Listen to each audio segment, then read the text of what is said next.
आज हम लोग शुरुआत करने जा रहे हैं BSc third year complex analysis. Complex analysis होता क्या है? एनालिसिस का मतलब होता है कि उसका एनालिसिस करना, यानी कॉम्प्लेक्स के बारे में एनालिसिस करना। कॉम्प्लेक्स आप लोग पढ़ चुके हो बीएससी पार्ट 1 में, कुछ पढ़े होंगे बीएससी पार्ट 1 में, लेकिन इंटरमीडिएट में उसका विधिवत आपने पढ़ा होगा। इंटरमीडिएट में आपने ये पढ़ा कि i इज इक्वल टू क्या होता है, √-1, और जब i स्क्वायर करते हैं तो क्या आएगा बेटा, -1 होगा। i का पावर 4 क्या होगा, 1 आएगा। ठीक है, ये चीज होता है। अब हम लोग इसमें कॉम्प्लेक्स नंबर के बारे में बताएंगे। कॉम्प्लेक्स नंबर क्या होता है? कॉम्प्लेक्स नंबर, तो कॉम्प्लेक्स नंबर के बारे में बता रहे बेटा कि एन ऑर्डर पेयर AB है, real number AB defined as complex number Z is equal to A plus IB। यहाँ पर I बेटा √-1 है, तो A इज इक्वल टू क्या है, रियल ऑफ Z, यानी Z का रियल पार्ट है, B क्या इमेजिनरी ऑफ Z। अब हम आपको बताएंगे इसमें कि geometrical representation of complex number. तो इसमें होता है कि कॉम्प्लेक्स नंबर को रिप्रेजेंट कर सकते हैं आर्गेंट प्लेन या XY प्लेन में रिप्रेजेंट कर सकते हैं, वेक्टर फॉर्म में भी रिप्रेजेंट कर सकते हैं, और थर्ड में आप जो है पोलर फॉर्म में भी रिप्रेजेंट कर सकते हैं। तो यहाँ पर there are following geometrical representation of complex number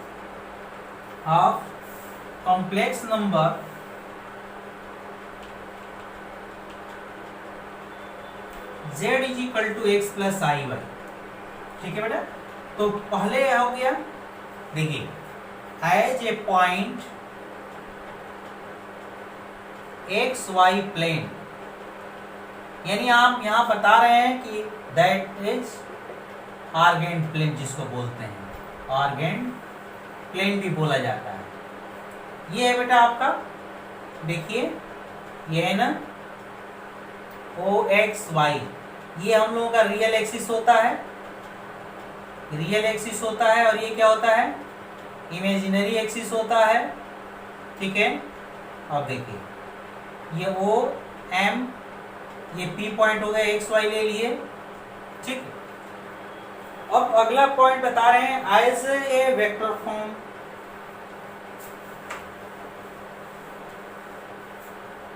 लिख रहे हैं कि as the vector OP as second number, as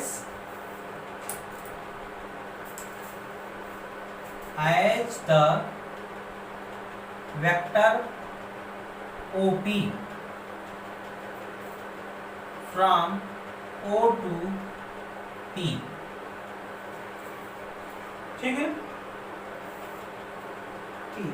अब ये जो होता है कि OP vector is equal to, आप लिख सकते हैं ऐसे, खींच लीजिए, देख लीजिए फिगर, ये O है, ये M है, और ये Y है। तो आपका P है, और ये X है, और ये Y है। तो OP vector is equal to क्या आ जाएगा, OM vector plus MP vector हो गया।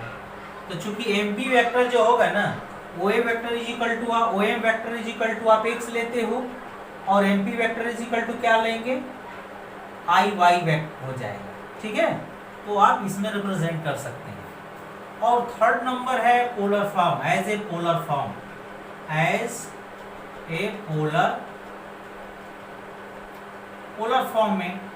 फॉर्म में रिप्रेजेंट करने के लिए x इज इक्वल टू, सभी लोग जानते हैं x is equal to let करते हैं, x is equal to r cos theta लेते हैं, और y इज इक्वल टू क्या लेते हैं, r sin थीटा लेते हैं। ठीक है, देखो बेटा ये ऐसा फिगर इसका बना दिए हम लोग, x o y, और यहाँ पे देखिए, यहाँ पे थीटा हो गया, ये जो है आपका p है, तो ये r ले लिया OP डिस्टेंस, और ये x r cos थीटा ये ले लेंगे। तो देखिए x इज इक्वल टू आप r cos थीटा ले लिए, y is equal to r sin theta. इसका पोलर कोऑर्डिनेट कितना है, r थीटा है। पोलर कोऑर्डिनेट क्या होता है? तो पोलर कोऑर्डिनेट वो होता है जिसमें एक ये साइड होता है, ये ठीक है, और उसके वजह से ये उसके साथ जो है एडजेसेंट एंगल जो बनाता है ना एक्स एक्सिस से वो साइड, तो थीटा, ये आर थीटा, तो दिस इज पोलर कोऑर्डिनेट। देखिए तो यहाँ पर हम बताएंगे कि X R is equal to क्या होता है बेटा, ये आर इज इक्वल टू यानी मॉड जेड इज का मतलब होता है आर हो गया root X square plus Y square, और टेन थीटा यानी इसमें इससे डिवाइड कर देंगे तो tan theta is equal to क्या हो जाएगा, R sine theta upon are cos theta कर लिए, इसे लिख दीजिए वाई बाई एक्स हो गया, आर से आर कैंसिल कर देते हैं, ठीक, और इसको स्क्वायर करके जोड़े हैं तो ये आया है, तो ये tan theta is equal to कितना आ गया, वाई बाई एक्स हो गया, तो थीटा इज इक्वल टू कितना हो गया, tan inverse Y by X हो गया। देख रहे हैं ना बेटा। अब जो है हम लोगों को करना क्या है कि इसको आर्गुमेंट ऑफ जेड भी बोलते हैं, आर्गुमेंट ऑफ जेड भी बोलते हैं, tan inverse Y by X, या एम्पलीट्यूड ऑफ जेड भी बोलते हैं, या एम्पलीट्यूड ऑफ जेड भी बोलते हैं इसको, ठीक है। ये चीजें हो गई। अब आपको हम बताने जा रहे हैं डिफरेंशिएबिलिटी का, लिमिट कंटिन्यूटी के बारे में सभी लोग पढ़े हैं, तो लिमिट और लिमिट के बारे में हम आपको बता देते हैं कि लिमिट क्या होता है। ये लिमिट देख लीजिए बेटा, लिमिट यही होता है mod F Z minus L, ठीक है, लेस देन एप्सिलॉन, ठीक है, और ये mod z minus Z zero is less than delta, इसी तरह से लिखेंगे फॉर्मूला, इसी से डिफिनेशन बनाएंगे। तो द नंबर देखो बेटा हम लिख रहे हैं द नंबर एल आपका रियल भी हो सकता है, इमेजिनरी भी हो सकता है, लिमिट लेने का। The number L is set, number L is set to be limit of fz at z is equal to z0 for given epsilon is positive number, there exists delta is positive number such that, ये चीज होता है। अब हम continuity का definition लिखेंगे बेटा। Continuity क्या होती है, कंटिन्यूटी के बारे में बता रहे हैं। कंटिन्यूटी में कैसे लिख रहे हैं एक चीज देख लीजिए, बस यहाँ पर लिखेंगे मॉड ये F Z minus F Z zero mod के अंदर, और ये less than greater than zero यहाँ पर कर देंगे फॉर्मूला। अब देखो यहाँ पे लिखेंगे कि द फंक्शन एफ जेड, इसको लिख रहे हैं the function F Z is said to be continuous at Z is equal to Z zero. देख रहे हैं ना, Z is equal to Z zero if for given epsilon is positive number, ये positive number होता है, comma there exist delta is positive number, there exist delta is positive number such that, ये चीज हो गया बेटा। इसी को कहते हैं this can be written as, this can B, इसको इस फॉर्म में भी लिख सकते हैं। नई चीजें जो हमें जरूरत है वही चीज हम लोग लिखेंगे, limit Z tends to zero F Z is equal to F Z zero. अब हम लोग डिफरेंशिएबिलिटी के बारे में बताएंगे, लेकिन सिंगल वैल्यू फंक्शन के बारे में क्या जाते हैं। जैसे मान लीजिए कि w is equal to F Z है,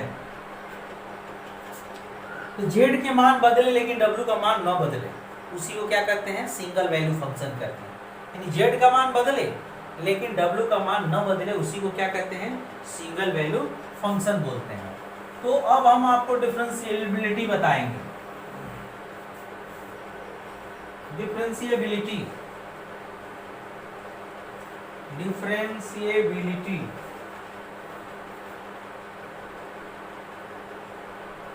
a single value function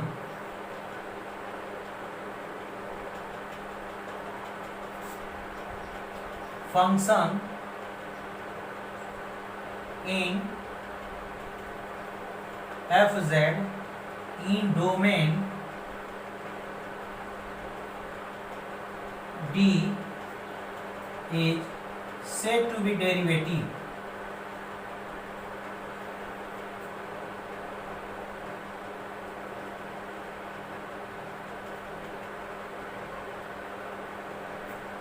At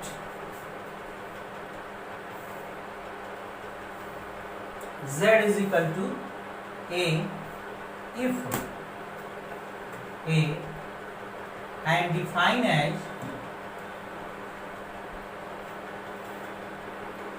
f dash a is equal to limit h tends to 0 f a plus h minus f a upon h provided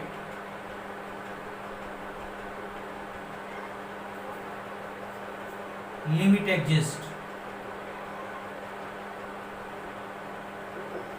ठीक है, ये चीज हो। अब हम आपको बताएंगे कि कॉम्प्लेक्स फंक्शन होता क्या है। Complex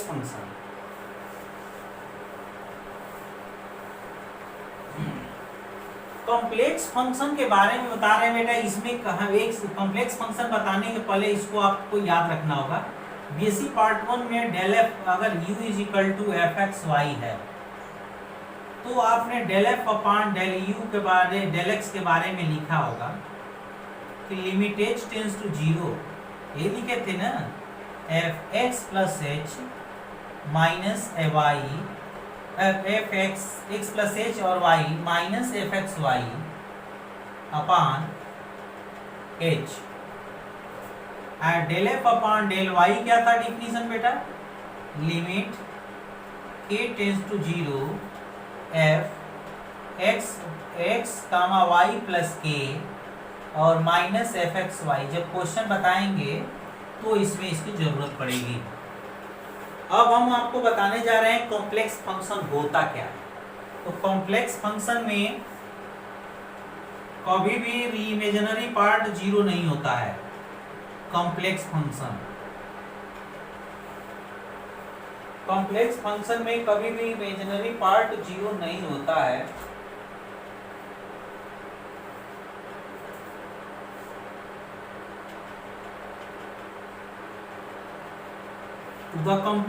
any complex function may be written as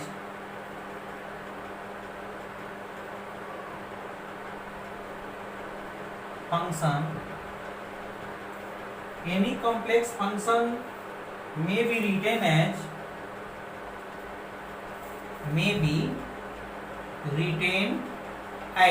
ठीक है। इसमें w is equal to F Z से रिटेन करते हैं। w is equal to F Z, तो w is equal to F Z करते हैं बेटा कि इसमें कभी भी आपका जो है इमेजिनरी पार्ट 0 नहीं होता है। ठीक है, इमेजिनरी पार्ट 0 नहीं होता है। लिख रहे हैं if the any function is complex then the imaginary part never 0।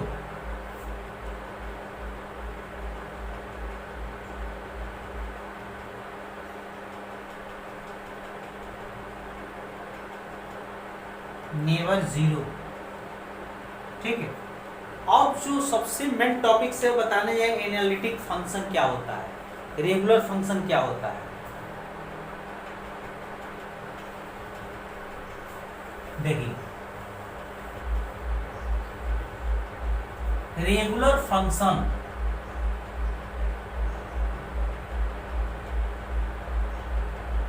इसी को एनालिटिक फंक्शन भी बोलते हैं। एनालिटिक फंक्शन भी बोलते हैं, रेगुलर फंक्शन भी बोलते हैं और होलोमॉर्फिक फंक्शन भी बोलते हैं। होलोमॉर्फिक फंक्शन भी बोलते हैं। ठीक है बेटा। अब यहाँ पे हम बताने जा रहे हैं कि कोई भी फंक्शन दिए गए पॉइंट पर ही डिफरेंशिएट न हो, बल्कि अपने आसपास के पॉइंटों पर भी डिफरेंशिएट हो। ठीक है, उसी को कहते हैं हम लोग एनालिटिक फंक्शन ही बोला जाता है। तो देखिए, a function is said to be analytic, a function is said to be analytic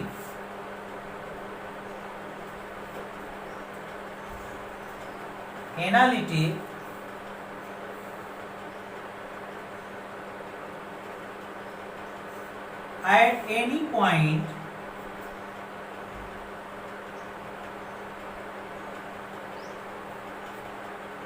if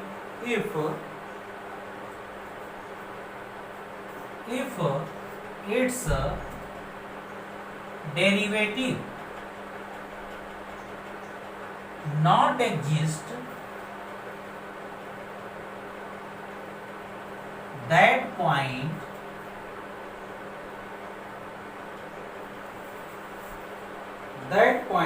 but in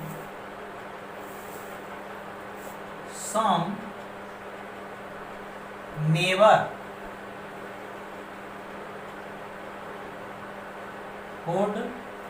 point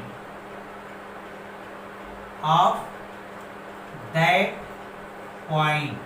मैंने क्या कहा बेटा, कोई भी फंक्शन एनालिटिक किसी बिंदु पॉइंट पे कहा जाएगा, बिंदु पर, यदि उसका डेरिवेटिव उस बिंदु पर ही एग्जिस्ट न हो, बल्कि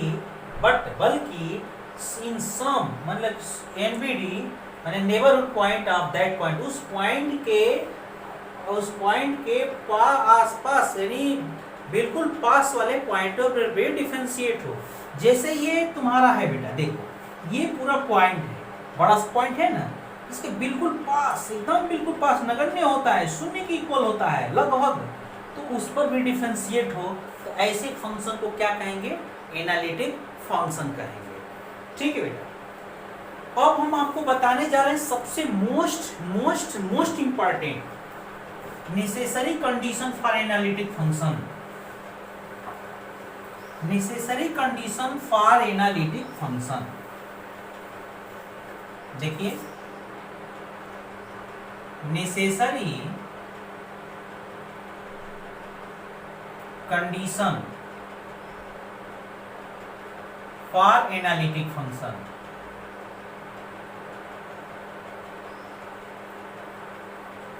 इसी को कहते हैं सीआर इक्वेशन, काची-रीमान इक्वेशन।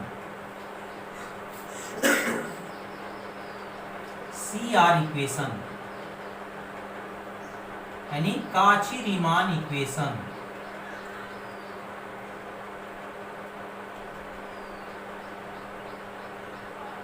इसी को क्या बोलते हैं, काची-रीमान इक्वेशन भी बोला जाता है।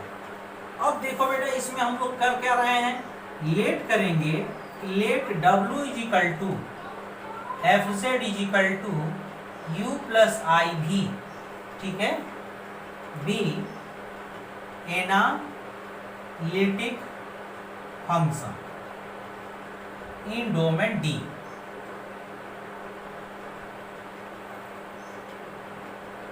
ठीक है, लिख दिया। तो इसमें जो है एनालिटिक फंक्शन का डिफिनीशन क्या होता है, by definition of analytic function, by definition of analytic function. देखो बेटा, एनालिटिक फंक्शन का डिफिनीशन क्या होता है कि डी डब्ल्यू अपॉन इसका derivative D W upon D Z क्या होना चाहिए, एग्जिस्ट होना चाहिए। ठीक है बेटा, चलो, तो इसको हम लोग ऐसे भी लिख देते हैं कि डी डब्ल्यू अपॉन, हाँ एक चीज और, z इज इक्वल टू क्या होता है, x प्लस आई वाई होता है, ध्यान रखना। तो D W upon D Z, तो इसको limit delta Z tends to 0, और ये delta W upon delta Z लिखा जा सकता है। अब देखो बेटा, इसमें हम लोग जैसा कि सभी लोग जानते हैं कि z इज इक्वल टू क्या होता है कि since z is equal to X plus I Y होता है, तो जब डेल्टा z करेंगे तो ये क्या हो जाएगा, डेल्टा एक्स हो जाएगा प्लस आई डेल्टा वाई हो जाएगा ना। कैसे हुआ, जैसे मान लीजिए कि डेल्टा z किए तो delta X plus I Y, देख डेल्टा एक्स अब प्लस ये आई बाहर आ जाएगा, डेल्टा वाई हो जाएगा। ऐसे हमने किया है, तो इसमें हम लोग रख देते हैं D W upon D Z. तो limit delta X plus I delta Y tends to 0, delta W upon delta X plus I delta Y. अब इसमें लेते हैं कि दो पाथ लेते हैं, एक तो एक्स एक्सिस हो जाता है, रियल एक्सिस और इमेजिनरी एक्सिस होता है ना, तो रियल एक्सिस को एक्स एक्सिस कर लेते हैं और इमेजिनरी एक्सिस को वाई एक्सिस कर लेते हैं। तो ये सब ओरिजिन पे ही जा रहा है, तो ओरिजिन पे तो जाके एक्सिस मिलते हैं, दो लाइन मिलता है, एक एक्स एक्सिस मिलता है और एक वाई एक्सिस मिलता है। यानी ओरिजिन पे देख रहे हैं ना, ये एक्स है और ये वाई है, तो ओरिजिन पे कौन कौन मिल रहा है, ये एक्स एक्सिस पे, ओरिजिन पे एक्स एक्सिस पे आके मिल रहा है और वाई एक्सिस है, इसीलिए along द रियल एक्सिस लिख रहे हैं। पहला along the path real axis, तो जब रियल एक्सिस के along लेंगे तो आपका इमेजिनरी एक्सिस शून्य होगा, यानी y is equal to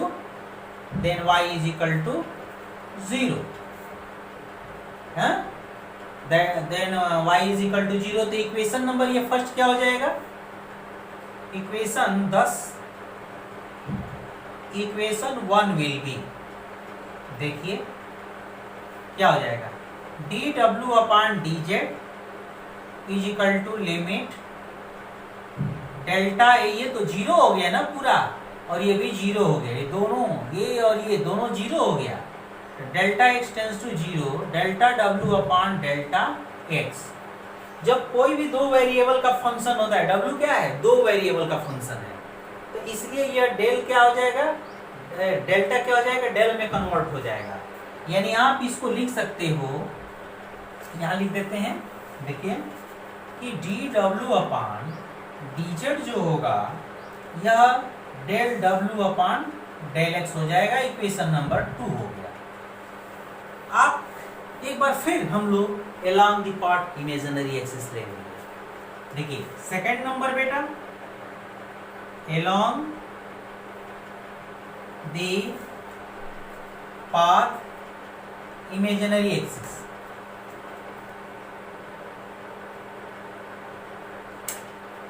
then इसमें x is equal to 0 होगा, so equation 1 will be hence from, ऐसे लिख दीजिए, हेंस फ्रॉम इक्वेशन, अच्छा ऐसे लिखिए, फ्रॉम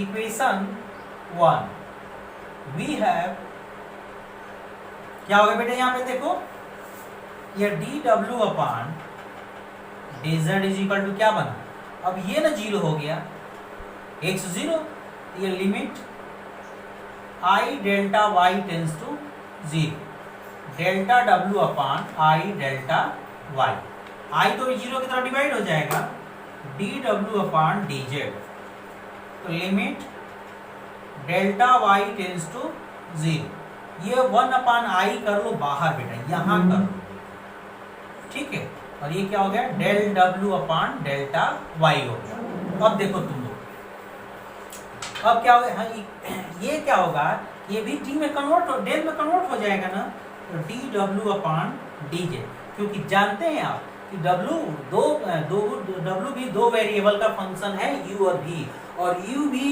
किसका फंक्शन है, x और y का फंक्शन है। तो D W upon D Z, इसको 1 को माइनस आई स्क्वायर लिख सकते हैं, किसका मान 1 होता है, और ये क्या हो गया, del W upon del Y. यहाँ लिख दे रहे हैं कि 1 is equal to minus I square, दोनों साथ काम कर रहे हैं बेटा, ये आई से आई कैंसिल करो, तो D W upon D Z जो आएगा minus I del W upon del Y हो गया इक्वेशन नंबर 3। देख रहे हैं ना बेटा, इक्वेशन नंबर 2 और इक्वेशन नंबर 3 दोनों सेम है, क्योंकि D W upon D Z का मान यही है और D W upon D Z का मान ये है। तो लिखेंगे कि from equation 2 and 3, from equation 2 and 3 we get. देखो बेटा 2 3 से ले लेते हैं, देखते हैं क्या आता है, दोनों बराबर करो। देखो ये क्या आ गया, del W upon del X is equal to minus I del W upon del Y. देख रहे हैं ना, अब डब्ल्यू की वैल्यू रख दो यू प्लस आई भी, यू प्लस आई भी रखते हैं बेटा। देखिए डेल अपान डेल एक्स, अब ये u प्लस आई भी ले लिए तो minus I del upon del Y u plus I V. तो देखो इसको जब ले जाएंगे तो del u upon del X plus I del v upon del X minus I del u upon del Y. अब इसमें भी करेंगे ना तो माइनस आई स्क्वायर हो गया और ये del v upon del Y. तो माइनस आई स्क्वायर की वैल्यू क्या होगी बेटा, 1 होगी ना, यानी आई स्क्वायर की वैल्यू 1 होगी, माइनस 1 होगी तो माइनस से प्लस हो गया del U upon del X plus I del V upon del X minus I del U upon del Y plus del V upon del Y. Equating real and imaginary part, दोनों तरफ जो है आप real और imaginary part की तुलना कर लेंगे। Equating real and imaginary part on both side,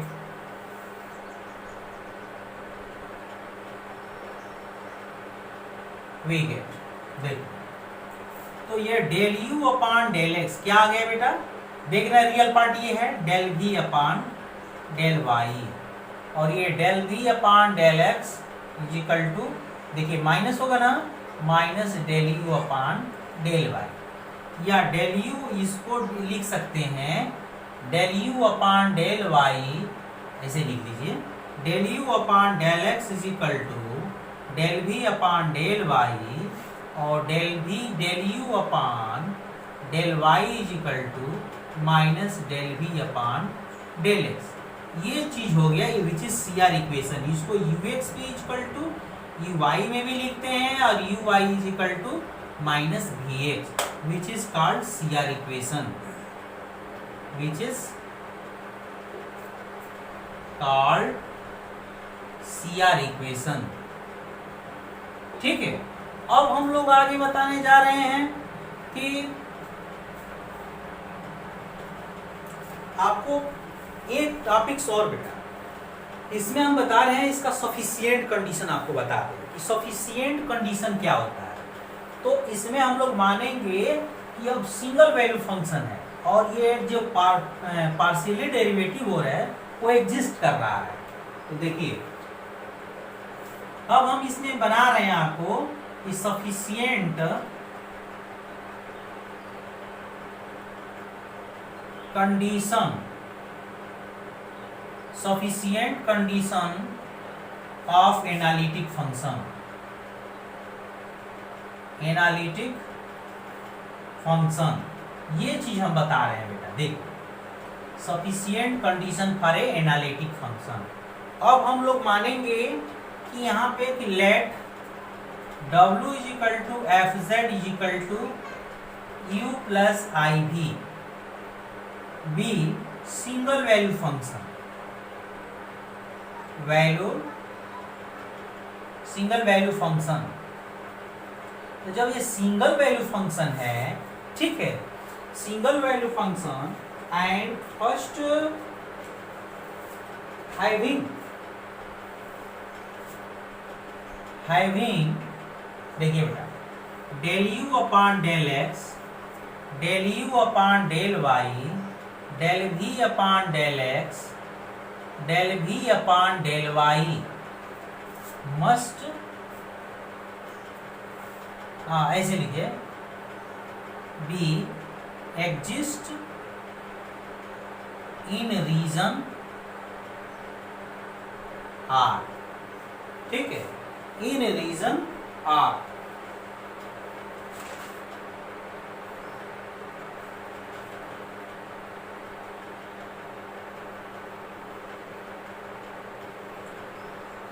then CR equation जब ये एग्जिस्ट कर रहा है तो जाहिर सी बात है ये सीआर इक्वेशन सेटिस्फाई कर। देन सीआर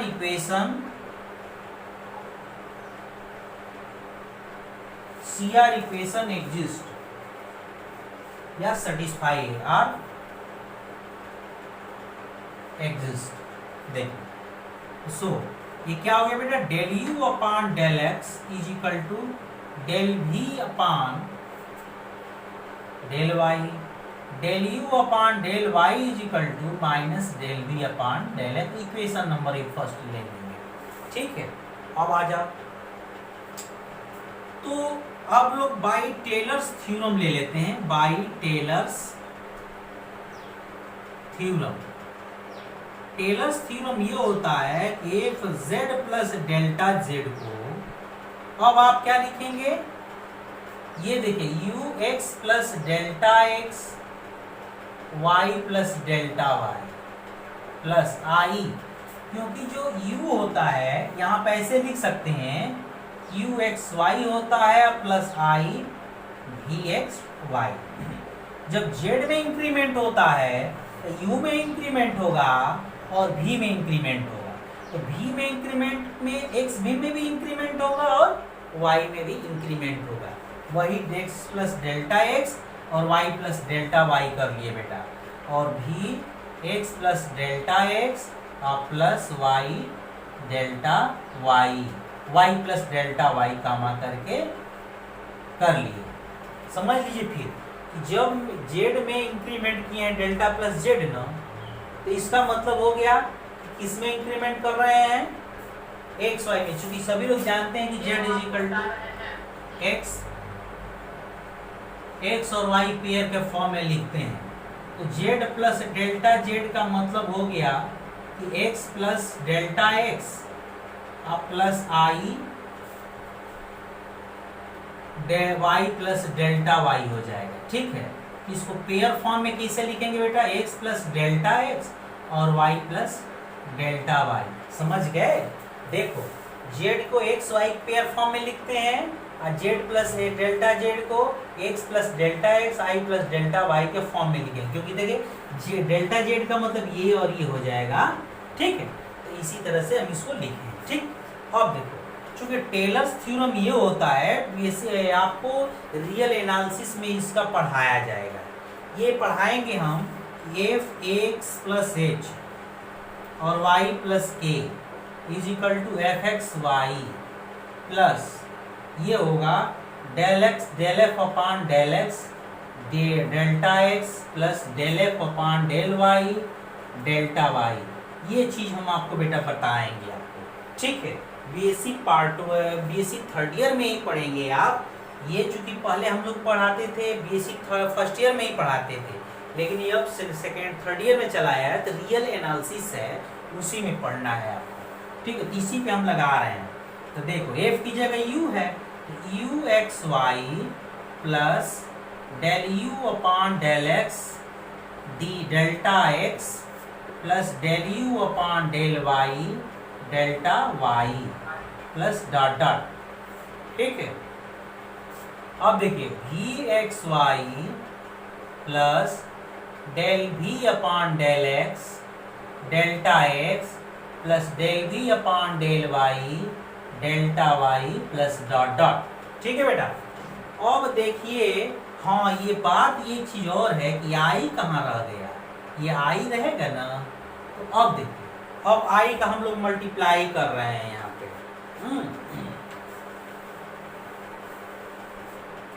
देखिए यहाँ पे हम लोग लिख रहे हैं कि F Z plus delta Z is equal to U X Y plus del U upon del X delta X plus del U upon del Y delta Y, और हायर को निग्लेक्ट कर देते हैं बेटा, ठीक है, और प्लस आई भी एक्स वाई मल्टीप्लाई कर लिया आई से, plus I del V upon del X delta X plus I del V upon del Y delta Y. ठीक, अब एक काम करो, ये एक साथ कर लो, u प्लस आई भी एक साथ कर लो। ठीक है, F Z plus delta Z. अब देखो डेल्टा एक्स यहाँ पर भी है, डेल्टा एक्स यहाँ पर भी है, कॉमन करो, del U upon del X plus del I del V upon del X delta X और प्लस आई डेल्टा वाई इसमें करो काम, del U upon del Y plus I del V upon del Y delta Y common कर लिए बेटा। अब सुनो बात हमारी, सीआर इक्वेशन में del U upon del Y की वैल्यू क्या है, minus del V upon del X यहाँ रखेंगे, और del V upon del Y की value del U upon del X है। अब देखो यहाँ पे यूज कर रहे हैं F Z plus delta Z is equal to F Z हो गया ना, पहले शुरू में इसको माने हैं, del U upon del X plus I del V upon del X delta X. तो देखो इसका यूज कर रहे हैं, del U upon del Y की वैल्यू क्या है, minus del V upon del X है, देख लिए ना। और देखो del V upon del Y की वैल्यू ये इसकी कितनी है, del U upon del X है, plus I del U upon del X delta Y. ठीक है बेटा, अब देखो अब इसमें हम लोग क्या कर रहे हैं कि F Z plus delta Z और माइनस एफ जेड कर लिए। हाँ यहाँ पे लिख दो ब्रैकेट में यूजिंग इक्वेशन फर्स्ट। ठीक है बेटा, अब देखो ये del U upon del X plus I del V upon del X, और ये क्या हो गया डेल्टा एक्स, और प्लस यहाँ पे इसको आई स्क्वायर लिखेंगे, del V upon del X plus I del U upon del Y delta Y. I यहाँ पर भी यहाँ पर भी कॉमन कर लो, देखो F Z plus delta Z minus F Z equal to del U upon del X plus I del V upon del X. ठीक है, और ये डेल्टा एक्स और प्लस आई को कॉमन करेंगे, बस थोड़ी देर बेटा और रुक जाओ तुम लोग, आई और क्या करेंगे, या I del V upon del X और plus del U upon del Y delta Y. ठीक है बेटा, अब देखो इसको मैं क्या कर रहा हूं, F Z plus delta Z minus F Z is equal to del U upon del X plus I del V upon del X. ठीक है, डेल्टा एक्स इसको पहले लिख देते हैं डेल ई, ताकि आपको स्पष्ट दिखाई दे, del U upon del X, ये आई कॉमन किए थे ना डेल ई, एक मिनट ये del U upon del X है ना बेटा, वाई कहाँ से आ जाएगा, del U upon del X.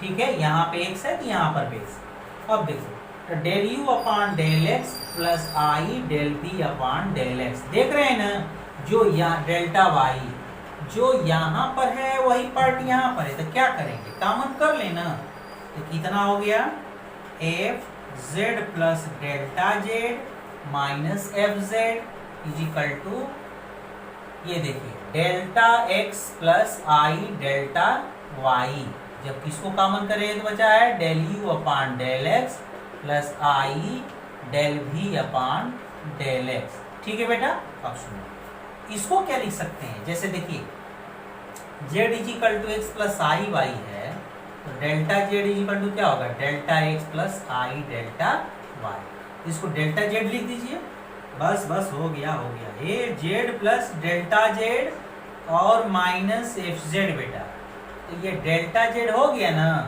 और ये देखिए del U upon del X plus I del V upon del X. एक काम करो डेल्टा जेड से डिवाइड करो, तो देखो ये F Z plus delta Z minus F Z upon delta Z, देखिए del U upon del X plus I del V upon del x.